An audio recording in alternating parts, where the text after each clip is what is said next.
قرآن کریم کی 7 قرأتیں مستند بھی ہیں اور مسنون بھی ہیں۔ قرآن ایک قرأت پہ نازل نہیں ہوا، 7 قرأت پہ نازل ہوا ہے۔ 7 قرأتیں مستند بھی ہیں، 7 قرأتیں مسنون بھی ہیں، نبی علیہ الصلوۃ والسلام کے عہد مبارک سے اور آپ کی زبان حق ترجمان سے۔ ہماری بدنصیبی یہ ہے کہ ہمیں ایک ہی نصیب ہوئی، پڑھنا تو کوئی دوسری قرأت سننا بھی زندگی بھر نصیب نہ ہوا۔ میری عمر کے 67 سال پورے ہونے والے ہیں، اور اس سال پہلی دفعہ یہ قاری صاحب اللہ نے عطا فرمائے جنہیں متعدد قرأتیں آتی، تو میں نے انہیں کہا کہ ہماری تو ساری عمر بیت گئی، ہم قرآن کی کسی دوسری قرأت کو سننے کی سعادت ہی حاصل نہ کر سکے، تو اس دفعہ آپ کوئی دوسری قرأت فرمائیے۔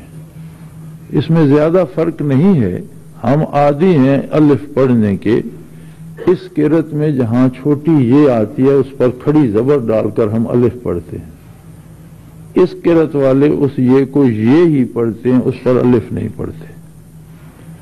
کچھ مقامات پر زبر پیش سے بدل جاتی ہے اور زیر زبر سے بدل جاتی ہے، لیکن وہ اتنی قلیل مقامات پر ہے کہ عام آدمی کو سمجھ نہیں آتی۔ عام آدمی کو صرف یہ سمجھ آتی ہے کہ ہم یتاما پڑھتے تھے، یہ یتیمے پڑھتے ہیں، تو جو ہم پڑھتے ہیں جو قرأت معروف ہے اس میں بھی یہ ہے، اس پر ہم نے کھڑی زبر ڈال کر الف بنا لیا اور ہم یتاما پڑھنے کے قائل ہو گئے۔ وہ قرأت وہ بھی صحیح ہے، مسنون ہے، مستند ہے۔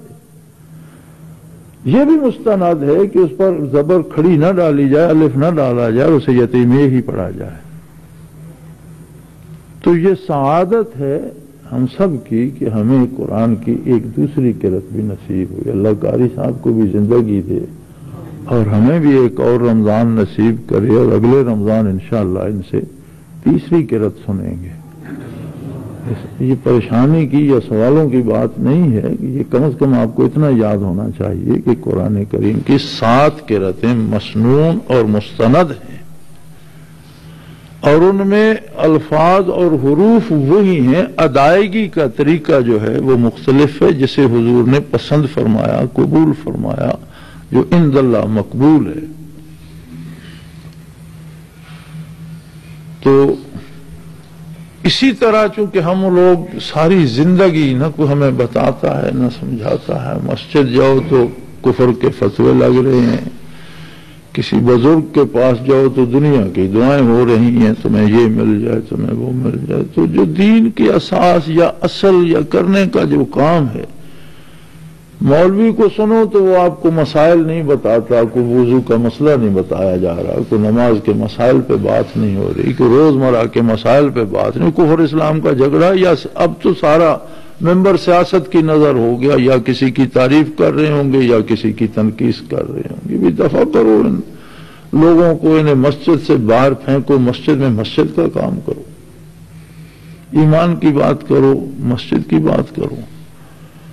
اور یا پھر اگر کہیں مسائل نصیب ہوئے تو ذکر کی بات تو شاید ہی کہیں نصیب ہوتی ہو، کوئی اس طرف متوجہ نہیں ہوتا۔